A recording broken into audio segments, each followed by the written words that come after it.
Le calendrier de la procédure Campus France 2023-2024 est disponible. Si vous souhaitez faire la procédure Campus France, ne tardez plus, allez télécharger ce calendrier.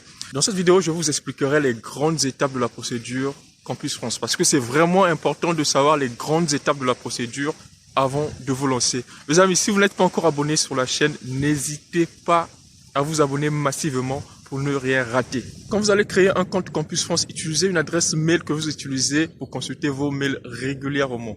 Parce que c'est très important de mettre une adresse mail que vous consultez régulièrement. Qu'est-ce qui peut se passer au moment de la création de compte? Quand vous créez un compte Campus France, on vous envoie un lien d'activation.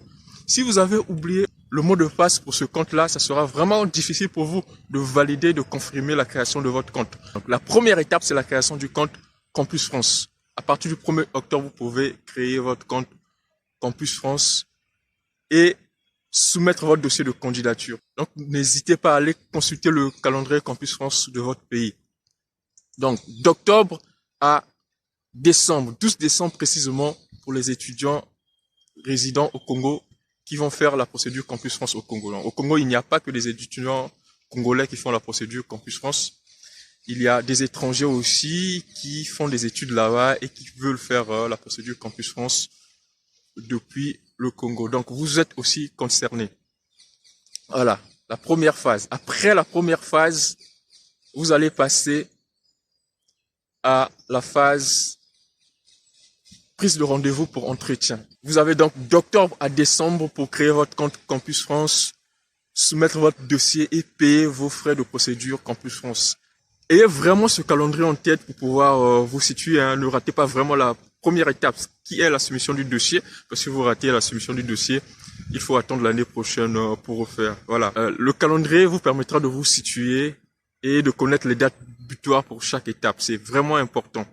Quand vous allez passer votre entretien Campus France, vous allez attendre maintenant les réponses des établissements. Les établissements répondent au fur et à mesure. Une fois que vous avez une réponse positive ou des réponses positives, vous faites le choix définitif de l'université où vous voulez aller.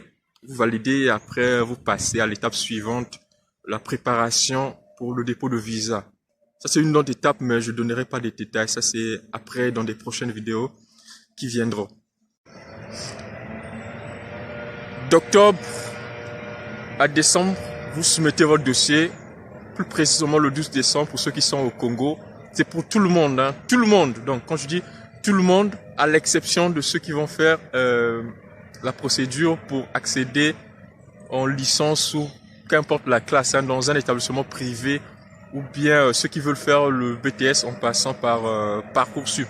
À l'exception de ces candidats-là, donc BTS, Parcoursup, les classes préparatoires et ceux qui veulent étudier dans les écoles privées qui font des procédures hors Campus France.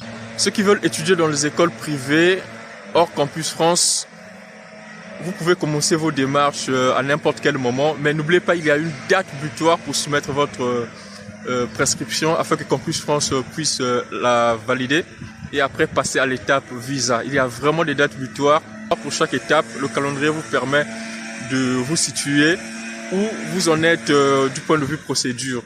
C'est vraiment important de mémoriser ce calendrier ou bien d'avoir une idée globale du calendrier Campus France. Tout simplement le télécharger puis consulter régulièrement. Voilà tout ce que j'avais à dire. Donc les amis, pour ceux qui sont intéressés de se faire accompagner par l'agence JMEC Voyage, je mettrai le lien dans la description. Vous pouvez nous contacter par mail ou par WhatsApp. Ça dépend de vous. Donc, à la prochaine pour les prochaines vidéos.